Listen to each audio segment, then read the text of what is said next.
Bon. Nous sommes de retour en studio et nous recevons avec plaisir M. Lassina Ouattara, qui est donc chef de section contenu multimédia à la RTI. Monsieur, bonjour. Bonjour, Mariam. Et puis nous avons M. José Fardon, vous êtes président du groupe SIL. Bonjour. Bonjour. Et nous parlons donc de l'actualité web de la semaine. Alors, quels sont les points saillants que vous avez répertoriés pour nous cette semaine? Alors, tout à fait. Donc, cette semaine, on va dire, il y a ilove.ci, une belle initiative de justement José Fardon et SIL, qui est un peu, on va dire, un coup de cœur. Donc, on va en parler tout à l'heure. Ensuite, on a Africacom, qui est un événement qui s'est tenu en Afrique du Sud, à Cape Town, particulièrement sur, on va dire, les télécommunications et l'ensemble des opérateurs donc, du secteur des télécommunications. Et puis ensuite, Facebook, qui bien sûr innove tous les jours. Et on a une plateforme donc d'appel aux dons. Et ensuite, on a Facebook Notify, qui est un peu tout ça, je vais vous en parler tout à l'heure. Et puis, pour finir, on aura donc OneNote de Microsoft, un bloc-notes numérique qui, on va dire, est idéal pour ceux qui travaillent en groupe, en réunion, etc., pour des prises de notes. Voilà. Wow. D'accord. On n'arrête pas le progrès. Hein. Tout à fait. Très bien. On vous écoute. Alors, coup de cœur, justement, de cette semaine qu'on a pu observer. Je pense qu'à l'issue des, on va dire, à la sortie des attentats de Paris le 13 novembre, c'est qu'on a senti justement que toute la toile Facebook même s'y est mis de pouvoir justement donc apporter un soutien à l'ensemble des victimes. Alors la chose c'était quoi? C'était essentiellement donc de changer sa photo de profil avec aux couleurs du drapeau national français, bleu, blanc, rouge. Alors il faut savoir que cette initiative, on va dire, avait été déjà menée par des jeunes Ivoiriens, notamment donc José Fardon, qui lui avait plutôt une plateforme web où il fallait donc mettre sa photo et on pouvait personnaliser en fait sa photo de profil avec les couleurs nationales de la Côte d'Ivoire. Voilà, c'était plus dans une logique de cohésion sociale, d'appel donc à l'unité, etc., d'être rassemblés autour du drapeau ivoirien. Alors ça, c'est l'exemple que l'on voit. Et ça a été fait avant les attentats? Avant les attentats, je pense qu'il pourra donc mieux nous expliquer un peu donc les objectifs, les motivations réellement donc il y avait derrière cette initiative qui a été reprise par Facebook. Okay. Merci Myriam. Alors le programme de sensibilisation ilove.ci a été lancé avec le PNCS, le Programme national de cohésion sociale, et c'est un programme qui marche avec les réseaux sociaux pour sensibiliser donc pour une paix durable. Alors c'est un programme qu'on a lancé en phase électorale, donc dans le mois d'octobre, pour sensibiliser un peu les jeunes via les nouvelles technologies et Facebook. Donc essentiellement, on donnait des messages de paix, on sensibilisait les jeunes et ensuite on les appelait donc à créer un badge comme photo de profil pour démontrer un engagement pour une élection apaisée. Voilà. Et ensuite on l'a fait aussi après les élections. Et de là, on a plutôt ajouté un nouveau badge qui était donc le drapeau national. Parce que, je l'ai dit, avant le drapeau, on a intégré sa photo dans la carte de Côte d'Ivoire. Voilà. Et ensuite, on a fait un nouveau badge à l'effigie du drapeau de Côte d'Ivoire, où cette fois-ci, on démontrait plutôt un engagement pour le maintien du climat de paix qui a prévalu lors des élections. Voilà, donc on devait un peu célébrer la journée nationale de la paix, Côte d'Ivoire, qui était le 15 novembre. De là, on a eu l'attentat qui a eu lieu à Paris, le 13 novembre. Et on peut dire que Facebook s'est un peu inspiré de la plateforme ivoirienne I Love Côte d'Ivoire pour donc proposer également un peu le même système. D'accord. Et ça a été repris à travers le monde? Oui, ça a été repris à travers le monde. Alors, moi, ce que j'aimerais savoir, c'est qu'est-ce que vous ressentez en tant qu'initiateur?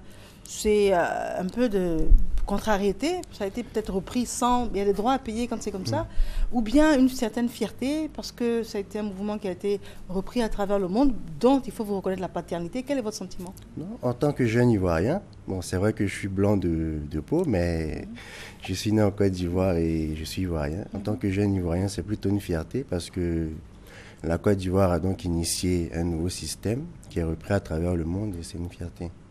Mais ça vous rapporte de l'argent? Bon, on ne le fait pas pour l'argent, donc l'intérêt c'est plus patriotique, voilà, parce que nous, notre groupe, on fait vraiment tout ce qui est pour le développement, mais on utilise nos plateformes à nous.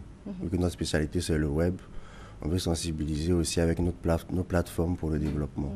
Et qui dit développement, on dit d'abord la réconciliation, le renforcement de la cohésion sociale, donc la paix. D'accord. Mais quand une plateforme comme Facebook qui est quand même une puissance mondiale, presque, j'aurais dit, hein, pour extrapoler un peu, reprend ce qu'un jeune Ivoirien a initié, on est peut-être en droit d'attendre des ristournes. Non, pas vraiment. Non, pas vraiment. Vous savez, ça va vite. On a toujours des nouveaux systèmes, ça s'inspire, donc voilà, c'est comme ça. D'accord.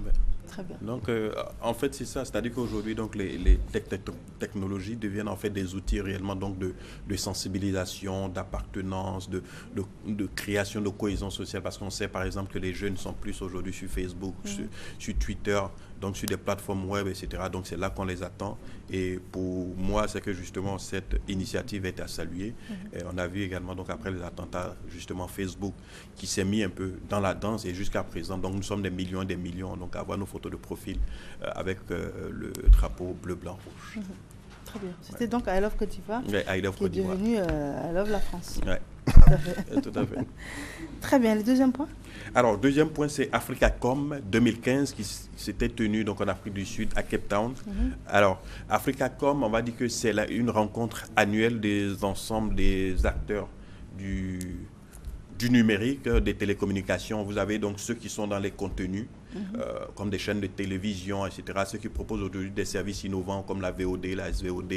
Vous avez par exemple un ensemble d'acteurs donc de satellites, etc., qui aujourd'hui donc opèrent. Et c'est tout ce foisonnement-là avec les opérateurs et tout ça qui sont aujourd'hui des acteurs principaux des différents, on va dire, des télécommunications qui sont rencontrés donc à Cape Town pour échanger, pour discuter, pour, on va dire, présenter les innovations, mais également donc c'était également donc un rendez-vous avec la possibilité justement de pouvoir on va dire lier des partenariats plus durables, voilà, donc AfricaCom, plus durables avec, on va dire, un certain nombre de pays, d'entreprises. La RTI même y a participé.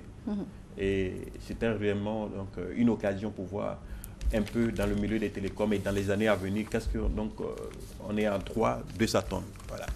D'accord. Voilà. Donc, ça a été un rendez-vous assez intéressant. Qui a montré un peu également qu'on a la possibilité, nous en Afrique, de développer toute une dynamique. Il faut savoir que c'est en Afrique du Sud, c'est vrai, mais également donc en Afrique.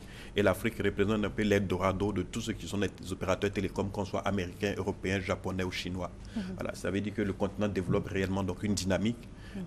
Et cette dynamique-là, justement, je pense qu'au quotidien, les Africains doivent pouvoir saisir cette opportunité pour pouvoir développer des choses comme, par exemple, le font des gens comme les José Fardon, les startups, les jeunes Africains qui sont des développeurs. Très bien. Et ça s'est tenu où, vous avez dit? À Cape Town, en Afrique du Sud. Ouais. Très bien. Alors, prochain sujet, justement, toujours dans l'actualité du web, on a Facebook qui vient de mettre en place une plateforme de, on va dire, pour les campagnes on va dire pour les associations, pour leur permettre justement de pouvoir récolter en fait des dons. Alors, ce qu'on nous présente là, ça c'est Facebook plutôt Notify. Mais on va revenir tout à l'heure sur la plateforme donc des associations. Alors Facebook Notify, qu'est-ce que c'est? Alors Facebook Notify, c'est que Facebook s'est rendu compte évidemment que son concurrent Twitter était plus en avance, celui avec les informations. Et quand vous regardez par exemple sur Twitter, vous avez vos fils d'informations, vous avez la possibilité de savoir qu'est-ce qui se passe soit au Mali, qu'est-ce qui se passe en France, aux États-Unis, en fonction bien sûr de ce que vous avez aimé. Alors Facebook a fait pareil aujourd'hui donc avec Facebook Notify qui pour l'instant est circonscrit encore au niveau des, on va dire des États-Unis, est disponible pour ceux qui utilisent des iPhones et des iPads. Alors, comment est-ce que ça marche? C'est-à-dire que vous avez la plateforme Notify, vous avez par exemple un certain nombre de thématiques, ça peut être la mode, la musique, le sport, les news, la politique, etc. Et Facebook s'est associé avec 70 partenaires qui sont potentiellement des chaînes de télé, de radio, mais également des médias. Et vous avez la possibilité d'avoir en fait les informations en temps réel. Vous choisissez donc le domaine qui vous intéresse, là comme ça se fait, soit la photographie, le sport, etc. Et vous recevez à chaque fois donc des informations. Ouais. Mais pourquoi vous parlez plus de Facebook que de Twitter par exemple? Parce que Facebook, on va dire, est tout le temps dans l'innovation qui a quelque chose de concret. C'est-à-dire qu'à chaque fois, il met des applications, c'est de nouvelles fonctionnalités qui sont développées et qui ont un impact sur 1,4 milliard de personnes. Et Twitter? Alors, Twitter, dans une moindre mesure, parce que Twitter, comme on l'a dit, c'est une plateforme de microblogging. Vous avez 140 caractères, vous mettez soit des vidéos assez courtes, et une photo. Facebook va au-delà de ça. Voilà, Facebook, c'est plutôt rencontrer des gens, ça peut être dans un cadre professionnel, de l'amitié, et tous les jours, on publie des photos, etc. Twitter est un peu plus limité à sa cible bien précise. Très bien. Il est temps pour nous de faire une courte pause et nous revenons avec nos invités dans le cadre de l'actualité web.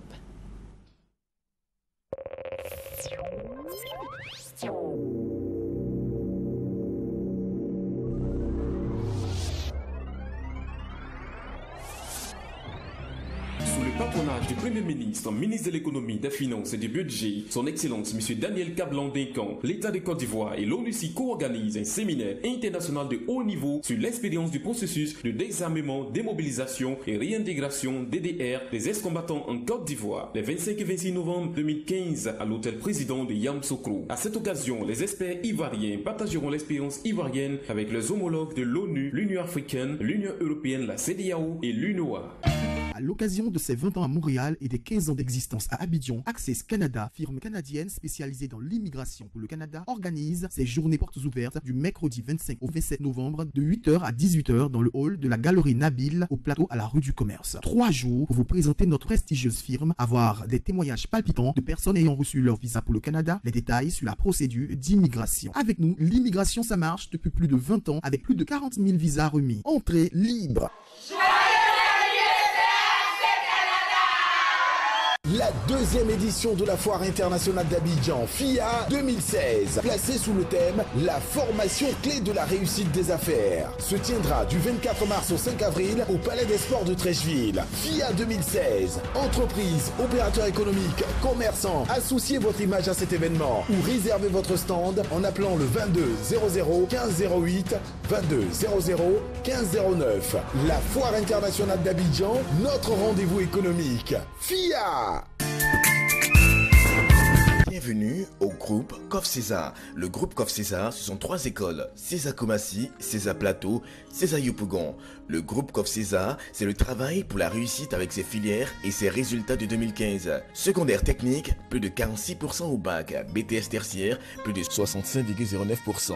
Le groupe COF-CESA, ce sont surtout ses atouts. Ses bâtiments construits à l'image d'une école moderne. Ses équipements de dernière génération. Son centre d'hébergement, son restaurant. Choisir CESA Abidjan, c'est s'ouvrir les portes de la réussite. Contact et inscription, Koumassi, Terminus 05, Plateau, ex-Cercle du Rail. Yopougon Kenya, 2021 97 56. Nous sommes de retour en studio. Monsieur Lassina Ouattara est avec nous. Il est chef de section contenu multimédia RTI. Et Monsieur José Fardon également, il est président du groupe SIL. Nous parlons de l'actualité web de la semaine. Et la raison fondamentale pour laquelle M. Fardon José était avec nous, c'est parce qu'il a été à la base donc, de cet élan, je pense, d'entraide, de volonté de cohésion, également ici en Côte d'Ivoire, en mettant le drapeau de la Côte d'Ivoire en filigrane. Et c'est une idée qui a été reprise par Facebook, on l'a tous constaté. Et nous sommes nombreux à avoir donc notre page Facebook, enfin, avec la photo de profil, avec justement les couleurs du drapeau français, histoire de marquer la solidarité. Mais ça fait plaisir de savoir que c'est un Ivoirien qui est à l'origine donc, de cette initiative qui a été reprise à travers le monde. Par la suite, nous avons parlé d'un deuxième sujet qui est Africa.com, qui est un grand marché qui s'est tenu en Afrique du Sud, à Cape Town. Ouais. Très bien. Et ensuite, on a parlé de Facebook Notify également. Le fil de l'actualité de Facebook qui veut, on va dire, face à son concurrent Twitter, essayer d'offrir la possibilité donc d'avoir des notifications sur l'actualité au quotidien. Et maintenant, le dernier point, c'est Facebook plateforme pour les associations. Voilà, Facebook plateforme pour les associations. Alors, Facebook s'est rendu compte qu'il y avait beaucoup d'associations. Il y a des causes, quelquefois, qu'on défendait, on partageait des causes. Il y a, par exemple, des pages qu'on crée. Vous avez, par exemple, vous pouvez avoir l'association des défendeurs de la forêt de Taï ou l'association des défenseurs, je ne sais pas moi, des animaux, etc. Et quand vous avez quelquefois des associations, bien sûr, il faut que vous soyez financé. Bien sûr, il faut que vous ayez la possibilité donc de mener vos actions, vos activités au quotidien. Et Facebook donne la possibilité aujourd'hui aux associations de pouvoir le faire via une plateforme qui est une plateforme en fait pour lancer des campagnes d'appel aux dons. Voilà. C'est-à-dire que vous avez votre association, Facebook vous donne la possibilité de créer la plateforme et ensuite de faire appel aux dons vous avez par exemple les dons qui vont quelquefois entre $25, $50, $100, etc. Donc, Mais voilà. c'est pas nouveau. Le président Barack Obama a utilisé cette technique lors de son premier mandat déjà. Oui, c'est ce qu'on appelle donc aux États-Unis, on va dire le fundraising. Mais ici, Facebook, ce que Facebook fait, c'est réellement donc, on va dire, novateur, parce que Facebook, c'est 1,4 milliard de personnes. Et aujourd'hui, quand vous êtes une association, c'est difficile quelquefois donc d'avoir du financement. Et vous pouvez faire appel justement aux gens qui sont sur Facebook, tout simplement, et vous faites en fait des dons. Aussi simple que ça. Et en fait, la campagne à l'époque d'Obama, vous savez que le système américain, il est assez complexe, le système politique américain il est assez complexe, avec donc les appels aux dons, etc. Et je pense normalement que ce système, justement, va permettre pour la campagne, on va dire la présidentielle américaine, de justement utiliser cela, parce que aux États-Unis, vous avez beaucoup d'associations citoyennes, etc., des associations qui font quelquefois des appels aux dons pour pouvoir financer soit des initiatives politiques. Et ça, c'est un peu, on va dire, la spécificité du système politique américain. Très bien. Alors, j'aurais une dernière question pour vous que je vais poser, le temps de dire au revoir à notre invité. Alors, quand vous dites appel aux dons, plateforme, on pense tout de suite au fait qu'on a l'impression que les paiements peuvent ne pas être sécurisés. Parce qu'ici, en Afrique, on aimerait bien tous pouvoir participer à des dons pour de bonnes causes. Mais on pense tout de suite au compte qui va être piraté parce qu'il faut des références bancaires pour que le retrait soit effectué. On pense tout de suite derrière à tout ce qu'il y a comme système, surtout que la Côte d'Ivoire est malheureusement mal épinglée en ce qui concerne ce genre de choses. Donc on se dit, bon, vouloir faire du social, mais s'il faut y perdre sa carte bancaire, il y a de quoi réfléchir. Vous allez nous répondre tout à l'heure.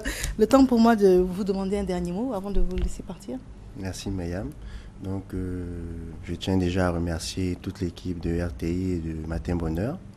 Et j'aimerais aussi remercier notre partenaire, le PNCS, le Programme national de cohésion sociale, qui nous a donc appuyés et nous a aidés à mettre en place ce programme novateur qui a été repris ensuite à travers le monde. Un téléphone que vous souhaitez nous communiquer? Voilà, alors on est joignable au 02 21 10 22. 02 21 10 22. Voilà.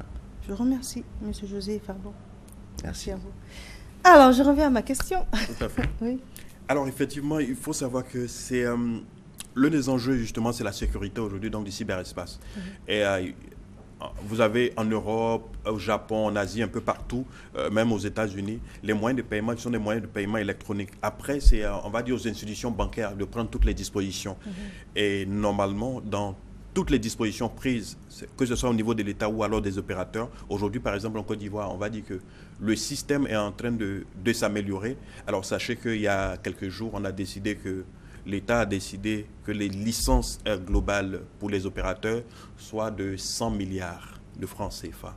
Exploitable donc sur 15 ans. Ça veut dire simplement que effectivement, donc il y a la licence à payer, mais les opérateurs auront la possibilité eux de développer à côté tout un système de faire des investissements dans la sécurité. Et aujourd'hui, on voit de plus en plus des initiatives qui nous envoient à utiliser de plus en plus nos cartes pour payer, que ce soit au supermarché, que ce soit, on va dire, même au petit restaurant, que ce soit ainsi de suite. Je pense que des choses qui vont s'améliorer. Alors, c'est pas encore, on va dire que on est plutôt dans une bonne dynamique. C'est simplement que les institutions bancaires vont s'adapter parce que le taux de bancarisation, je crois qu'on est à peu près entre 12 et 14% en Côte d'Ivoire et ça va aller... 12 et 14%. 12 et 14%. Taux de bancarisation. Donc les personnes qui ont un compte bancaire. Voilà, qui ont un compte bancaire. Mais il faut savoir que les systèmes de mobile payment vont aujourd'hui donc améliorer, on va dire, ce taux-là. Et je pense que de plus en plus, les opérateurs vont prendre en compte la donne de sécurité et améliorer donc le système de paiement. Et on pourra donc utiliser de façon plus simple nos cartes, nos mobiles pour faire nos paiements. Très bien. On a épuisé tous les sujets. Tout à fait. Alors, une information importante du 3 au 5 décembre, c'est Africa Web Festival. Et c'est l'ensemble des acteurs du numérique de l'Afrique et de Côte d'Ivoire qui vont se retrouver et pouvoir discuter d'un certain nombre de thématiques avec beaucoup de jeunes qui seront là, des startups, etc. La RTI, bien sûr, est partenaire et va fortement donc appuyer cela avec une présence bien remarquée. Très bien. Et les images que nous voyons? Alors, les images que nous voyons, on va dire que c'est OneNote donc, de Microsoft. Alors, OneNote, c'est un bloc-notes numérique, comme on l'avait dit tout à l'heure. Vous avez votre... aujourd'hui, quand vous êtes dans un environnement Microsoft, on va dire précisément, vous avez OneNote. Alors, on le voit, on le découvre quelquefois, mais beaucoup de gens ne savent pas comment l'utiliser. OneNote, c'est juste un bloc-notes numérique où vous avez la possibilité de dessiner, d'écrire, de prendre des notes quand vous êtes en réunion, etc.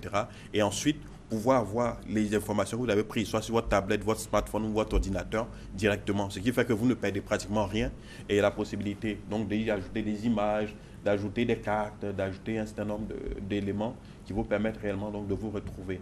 Voilà, voilà. Donc que vous soyez sur tablette, sur smartphone, etc. Aujourd'hui, ça vous donne la possibilité donc de faire des dessins, de faire des commentaires. Et vous pourrez, c'est également idéal pour, on va dire, le travail en équipe. C'est-à-dire que vous faites, par exemple, vous prenez des notes, votre collègue a la possibilité donc de partager avec vous, de également faire des annotations, de vous les envoyer. C'est vraiment un système très efficace pour travailler en équipe et surtout ne rien oublier. Et c'est avec un stylo? Ça peut être avec un stylet, ça peut être juste avec le doigt. Avec le doigt. Donc on arrive à écrire, on arrive à écrire. M. Ouattara. Tout à fait, M. Ouattara, oui, voilà, on a noté que le 23, vous étiez sur le plateau, etc. Vous avez parlé de Facebook Notify, de tel sujet, etc. Et après, automatiquement, ça rectifie les fautes, ça fait des caractères réguliers, tout ça. Alors, effectivement, donc, vous avez la possibilité après donc, de faire des caractères réguliers, soit de les envoyer sous forme de dessin, et de pouvoir les transmettre, soit après de pouvoir revenir dessus. C'est-à-dire que vous avez pris, par exemple, là, sur la tablette que je vois, donc des notes, par exemple, pour venir à l'émission. Mais ces notes-là, après, si votre tablette soit déchargée, vous n'avez pas la possibilité de voir, d'avoir recours donc, à votre ordinateur ou alors votre smartphone, où vous retrouvez avec OneNote l'ensemble des notes prises. D'accord. Ouais. Très bien. Ben nous voilà mieux informés sur la nouvelle technologie. On vous remercie. Vous souhaitez communiquer un téléphone ou bien une adresse mail? Alors l'adresse mail c'est web@rti.ci pour nous contacter, ceux qui ont justement des innovations à nous présenter, ceux qui ont des idées justement donc à partager avec les autres Ivoiriens, parce qu'aujourd'hui on estime qu'il faut être plutôt dans une dynamique de partage de connaissances, etc., du savoir. Donc web@rti.ci pour nous faire partager en fait leurs expériences, leurs innovations, leur coup de cœur aussi, quelquefois leur coup de gueule. On en a beaucoup de coups de gueule? Pas vraiment. Pas vraiment. C'est bon à savoir. Merci encore. Merci. Nos invités de la direction commerciale et marketing sont installés. Le docteur Elias Ham est le premier de ces invités-là. Docteur, bonjour. Bonjour à vous, bonjour à tous les téléspectateurs. Alors, on parle de bilan gratuit d'iridologie et de complications en ce qui concerne le surpoids. Exactement. Le bilan d'iridologie, pour les gens qui viennent d'entendre, c'est quoi? L'iridologie, c'est la science de l'iris. C'est le fait de faire un bilan de santé à travers l'iris. L'iris, c'est la partie colorée de l'œil. Pourquoi l'iris? Parce qu'elle va visualiser tous les organes, comment ça fonctionne. Elle va nous donner des informations s'il y en a une maladie à prévenir. Et le plus important, on va connaître quelle est la cause de chaque maladie chez nous. Donc nous, notre rôle en tant qu'iridologue, on va dresser un bilan de santé, on va expliquer quel organe il fonctionne d'une manière normale, quel organe il faut soigner et quelle est la démarche à suivre. L'une des complications et des maladies qu'on peut rencontrer et la plus fréquente, c'est le surpoids. Pourquoi le surpoids? Parce qu'il touche toute tranche d'âge, il touche et les hommes et les femmes également. Et comme on dit, c'est la maladie de tout le monde. Il faut faire attention. Ce n'est pas seulement parce qu'on est obèse, il faut soigner. C'est même pour maintenir un poids qui est idéal. Et il faut faire très bien attention. Et cela revient à un dysfonctionnement au niveau d'un organe bien précis. À travers l'iridologie, on va connaître quel organe il est en question et qu'est-ce qu'il faut faire et quelle démarche il faut suivre. D'accord. Mais pourquoi vous parlez souvent du surpoids ces temps-ci? Parce qu'il y a le diabète, il y a la tension, mais pourquoi surpoids? Parce qu'avec le surpoids, on peut arriver à avoir un diabète, on peut arriver à avoir une hypertension, on peut avoir une douleur lombaire, une douleur articulaire, un trouble au niveau du cycle chez les femmes, une hypofertilité. Donc tout ça c'est relié au surpoids. Et en soignant le surpoids ou bien l'obésité, on va arriver à réduire toutes ces complications-là. Et c'est ça le but qu'il faut y arriver. Donc prévenir la maladie mieux que soigner. Donc ça veut dire que les personnes qui sont en surpoids, ce n'est pas forcément lié au fait qu'elles mangent beaucoup? Absolument pas. Il se peut qu'on ait un dysfonctionnement au niveau d'un organe bien précis, exemple le foie, et on peut arriver à un surpoids, une surcharge pondérale, un taux de cholestérol qui est très élevé. Et notre rôle, c'est de soigner cet organe-là. Et il va voir la personne qu'il va commencer à perdre du poids sans faire un régime alimentaire avec peut-être un changement de mode de vie ou bien en soignant un organe bien précis. Et vous en êtes un parfait exemple, hein? Exactement. Vous étiez en surpoids, combien? 155 kilos, comme on le répète toujours et comme on a déjà publié les photos. Moi, je fais l'exemple et je montre toujours quelle est mon expérience, comment j'ai fait, comment je me suis procédé pour perdre tous ces kilos-là. Donc, je donne toute mon expérience aux personnes qui se présentent chez moi. Et je dis toujours, c'est pas le fait de manger beaucoup qui nous donne du poids, c'est le fait de manger n'importe quoi. C'est ça ce qu'il faut faire. Il faut sélectionner notre nourriture, il faut avoir une variété avec un régime alimentaire bien adéquat, bien étudié pour qu'on puisse maintenir et la forme et le poids. Alors c'est parfait, hein, les téléphones sont affichés parce que c'est important de pouvoir maintenir un poids idéal. Exactement. Pour rester en bonne santé. C'est le but de tout le monde, tout d'abord de maigrir et de maintenir leur poids. Tout à fait. Et le cabinet est situé où?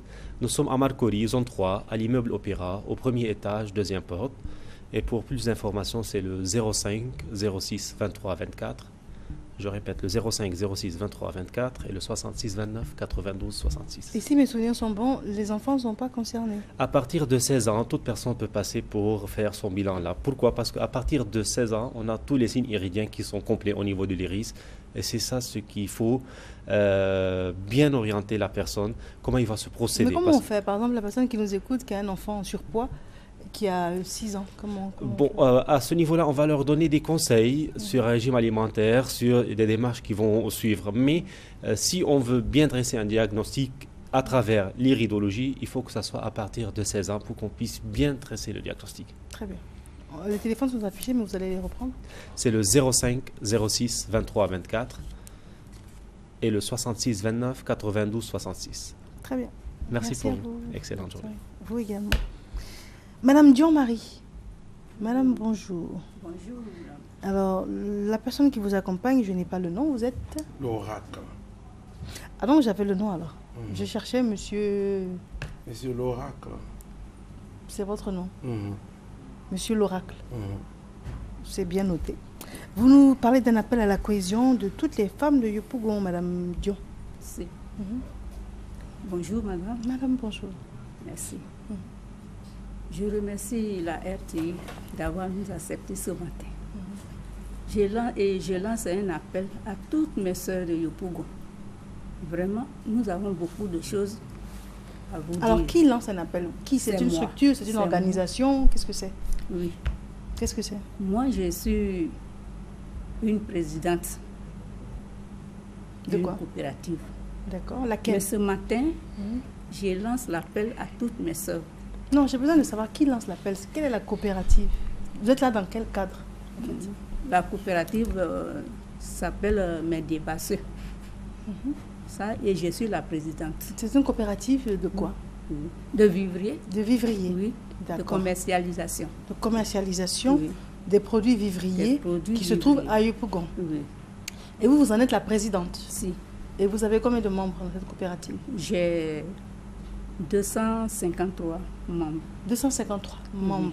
Et vous venez ce matin sur le plateau pour lancer un appel? Je suis venue ce matin pour lancer un appel à mes soeurs, à toutes mes soeurs de Yopougon. C'est pour la cohésion sociale. Dans nos quartiers, on a des problèmes. Je suis là ce matin pour lancer l'appel à mes soeurs, pour que toutes les soeurs de Yopougon, mes mamans, mes soeurs, mes filles, se lèvent actuellement. Pourquoi? Quels sont les problèmes que vous avez? Bon. On a assez de problèmes dans notre quartier. Nous, les femmes, nous vivons bien. Mais on a des problèmes au niveau du quartier. Il y a le quartier, il y a des quartiers, il n'y a pas d'eau. Il y a des quartiers, on a problème d'électricité. Il y a des quartiers, vraiment, ce n'est pas bien à vivre parce que les regards sont gâtés. On a nos enfants aussi qui ont des diplômes, qui ont des problèmes d'avoir un boulot. Vous lancez un appel à qui alors? Je lance l'appel aux mères de Yopougon. Je pensais que c'était aux femmes de Yopougon. Oui, c'est aux femmes de Yopougon. Je lance l'appel normalement aux mères de Yopougon, M. Kafana. Mais donc ce n'est plus aux femmes de Yopougon, c'est aux mères de Yopougon. J'appelle les sœurs, mes sœurs, pour qu'on se regroupe. Ça, c'est pour une cohésion totale. Ah d'accord, donc vous voulez que les femmes de Yopougon se regroupent et puis que là, vous puissiez maintenant lancer un appel aux mères de Yopougon. C'est ça. C'est cela. Et la personne qui vous accompagne, quelle est son intervention? Je suis l'oracle, leader d'opinion et la jeunesse émergente. Je suis ce matin pour... Leader d'opinion de la jeunesse émergente, c'est-à-dire, c'est une organisation, qu'est-ce que c'est? Non, moi je viens de l'exil, je suis arrivé et les autorités m'ont demandé une seule chose. Ils m'ont dit à Yopougon, Yopougon est la plus grande commune de Côte d'Ivoire et en plus la plus peuplée. Mais Yopougon, il n'y a pas de cohésion sociale. La cohésion est différente de la paix. Non, non. Moi, avant que vous nous expliquiez, moi j'aimerais savoir à quel titre vous intervenez. Quand vous dites que vous êtes l'oracle. Au nom de la jeunesse de Yopougon. D'accord. La jeunesse vous a mandaté pour intervenir pour elle. Ouais. Et comment s'appelle la structure à travers laquelle vous êtes mandaté? L'oracle. La structure s'appelle l'oracle. Ouais. Elle existe depuis quand? Depuis mon retour de l'exil. C'est-à-dire? Depuis près d'1 mois, je suis D'accord. revenu de l'exil. Vous avez combien de membres dans cet oracle? On est près de 9 personnes qui travaillent sur le terrain actuellement, en collaboration avec 2000 personnes jeunes qui sont à Yopougon, qui ont été désapprouvés depuis la crise. Les jeunes ont été désapprouvés. Oui, et il y a problème à Yopougon. Et pourquoi je dis problème à Yopougon? Pas parce que les autorités ne peuvent pas... Ils ont été désapprouvés, pourquoi? Les jeunes. Concernant le programme d'émergence à Yopougon. D'accord, ok. Et je peux vous expliquer en 2 minutes rapidement. Non. On a plus d'aller à l'essentiel, mais on veut comprendre votre présence sur le plateau. Donc vous êtes mandaté par les jeunes de Yopougon. Ce matin, je pour suis là. lancer un appel, c'est ça? Ce matin, je suis là pour lancer un appel à toutes les mamans de Yopougon, que tu sois Djoula, Bété, Yacouba, peu importe ton intime. Il est grand temps qu'on se lève. Et on a un rendez-vous le dimanche à 15 h au Baron de Yopougon. Toutes les mamans des associations, toutes les mamans des coopératives. Il n'y aura pas de 8000 mamans. D'accord. Alors vous leur demandez d'être là pour faire quoi? On va élire une présidente. D'accord. Et on va être ordonnés et réunis tous autour de Kafana. Parce que le député maire de Kafana, c'est notre solution. Nous, au moins, à Yopougon, on a la chance d'avoir un député, un maire, un ministre. Voilà. Ce qui veut dire qu'il peut nous envoyer le progrès et le changement. Attendez. Donc, on a compris votre présence sur le plateau. Maintenant, on va parler de l'appel et de téléphone. Donc, vous lancez un appel, vous, et madame aussi lance un appel aux personnes de Yopougon. Le rendez-vous, c'est quel jour, à quelle heure et c'est où? Le rendez-vous, le dimanche 28 novembre à 15 h au Baron, toutes les femmes de Yopougon. Très bien. Un téléphone? Oui. 77 45 92 97. Toi, tu es maman, tu m'écoutes. Il ne faut pas dire après qu'on ne t'a pas appelé. Très bien. Viens à ton association et tu vas élire. Vous avez dit le 77 45 92 97. Très bien. Je vous remercie. Madame Dion, je vous remercie également. C'est le même numéro. Allez-y, un autre numéro si vous voulez. C'est le 09 59 12 23. On peut reprendre, madame? Oui. Allez-y. 09 59 12 23. Très bien. Merci. Merci à vous. Messieurs, dames. Alors, nous recevons dans le cadre du monde agricole des dames, des braves femmes. Marie-Jeanne Brou. Madame, bonjour. Bonjour, Marie. Vous êtes reine-mère à Adaou. Oui. C'est cela? Et vous êtes productrice de vivrier. Oui. Mais vous êtes également deuxième vice-présidente des femmes productrices de café cacao d'Abengouro. National. Côte d'Ivoire. On va reprendre alors. Allez-y. Oui. Vous êtes? Je me présente. Allez-y. Je suis Brou Marie-Jeanne, présidente nationale de l'UNAMASI, section à Bangourou. Et je suis deuxième vice-présidente nationale des femmes productrices de café cacao. Et je suis PCA de la coopérative Copaïda à Daou. D'accord, très bien. Et vous êtes accompagnée de Madame Anno Brouadel. Madame, bonjour. Vous êtes membre des femmes productrices de vivriers de café cacao d'Abengourou. Et donc, on va mettre en avant aujourd'hui les produits qui concernent le vivrier dans l'indigné du blanc. C'est cela? C'est ça. Très bien, madame. On vous écoute. Bon, là, nous produisons des légumes. Nous avons 6 variétés de bananes. 3 variétés d'aubergines, 2 variétés de gombo, nous avons des échalotes et 2 variétés de piments. Plus du manioc, de la banane douce, mais on n'a pas pu réunir les 3 qualités de banane douce. Bon, on a présenté un peu le cacao. C'est pas bien mieux, mais bon, on a des couches, du manioc. Et alors, nous, la raison pour laquelle on vous a invité sur ce plateau, c'est spécifiquement parce que ce sont des produits dont vous en faites la production dans cette région de la Côte d'Ivoire. Et c'est une région spécifique, par exemple, pour la production d'échalotes. D'échalotes. Par exemple. Alors, je vais prendre les échalotes. Alors, nous, ici à Abidjan, par exemple, hein, nous, ce qu'on voit ici à Abidjan, c'est les gros oignons, là. Et moi, je pensais que ça, c'était en supermarché, simplement, qu'on pouvait les avoir. Non, Or, non. en fait, ici, en Côte d'Ivoire, on les produit. On les produit dans les champs. Les femmes les produisent. Et ça... c'est des produits même qui ont des... Comment on appelle là? Des vertus? Des vertus. Par exemple, l'échalote, c'est un antibiotique. Quand un enfant a le corps chaud, on peut l'écraser pour lui mettre sur le corps et puis les convictions s'arrêtent. Ça s'arrête parce qu'en plus c'est très odorant, c'est très agréable. Oui. Très odorant. Et quand quelqu'un a un ballonnement, tu le manges cru. Et puis on peut prendre pour faire les sauces aussi. Tout à fait, l'odeur est bien forte. D'accord. Par exemple, et là quand on parle de variété de piment? Ici, on a le piment que tout le monde connaît. Maintenant, ce qui est spécifique pour la région de l'Indénié, c'est ce genre de piment. Il est beaucoup plus petit? Il est beaucoup plus petit. Parfumé et plus bien fort. Parfumé quand on fait les sauces avec. Et ça n'a rien à voir avec le piment sent bon? Hein. Ça sent très bon. Moi, je ne sens rien. Si. Sinon, ça sent très bon.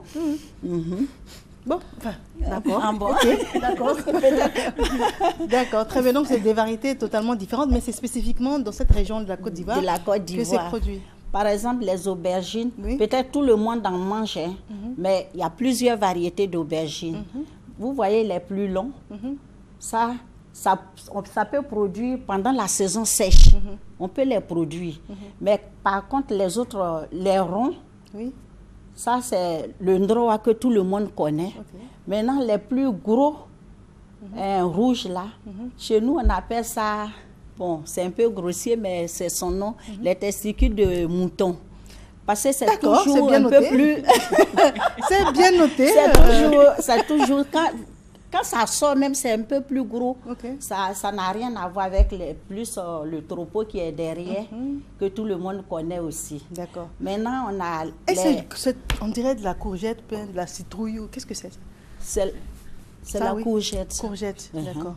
Ça aussi, les femmes produisent dans l'Indénié, Djablin. Maintenant, on a 6 variétés de bananes. Je peux me lever? Ou bien c'est pas possible? On ne pourra plus vous entendre si vous vous levez. Bon. On a 6 variétés de bananes. Bon, il y a la banane là, c'est spécifiquement dans l'Indénié. Mais il y a un peu plus gros chez les hachés. Les hachés produisent un peu plus gros que chez nous pour eux. Maintenant, il y a le ngretia, c'est ça qui est là. Il y a la banane panthère. Ah oui, ça vous nous en avez parlé, la banane panthère. Sa couleur. C'est sa couleur, c'est pas parce que c'est mûr, mais c'est sa couleur. Alors, ce que j'avais remarqué, c'est qu'il y avait même une anecdote là-dessus quand on préparait l'émission. Oui. Vous nous avez expliqué que c'était effrayé les enfants. Par exemple, tu quittes, quand la maman apporte ça des champs, bon, là, ça a beaucoup voyagé, donc on ne ressent pas bien les couleurs. Sinon, quand elle revient du champ, qu'on voit, ça nous effraie les enfants. Donc, quand elle fait son petit foufou qu'elle n'a pas envie de nous donner, elle dit c'est la banane panthère et puis les enfants fuient. Mais ce qui est impressionnant, c'est que ce n'est pas mûr. Ce n'est pas mûr. Et puis, ça a l'air tellement mûr que ça a l'air pâteux. C'est archi faux. C'est bien dur même, ce n'est même pas mûr. Ce n'est même pas mûr. Donc, toutes ces variétés de bananes sont dans cette région. Dans la région. Et là-bas, qu'est-ce qu'on a? Là, c'est du taro. C'est pas gros parce que cette année, il n'a pas plu chez nous. D'accord. Alors, il nous reste malheureusement très peu de secondes. Je vais donner la parole rapidement à la dame. Et puis, vous allez donner des téléphones. Allez-y. Ok. Bon, nous sommes une association. Vous allez regarder là. Nous sommes une association de femmes appelée UNAMASI. La définition, c'est l'Union nationale des marchés. Quel est votre objectif en venant à la télé? Notre objectif, c'est de prouver au monde entier et à la Côte d'Ivoire que nous produisons des produits vivriers. D'accord, très bien. Et nous avons la capacité de nourrir toute la population ivoirienne. Très bien. Mais en fait, votre problème, c'est quoi? C'est que vos produits sont méconnus?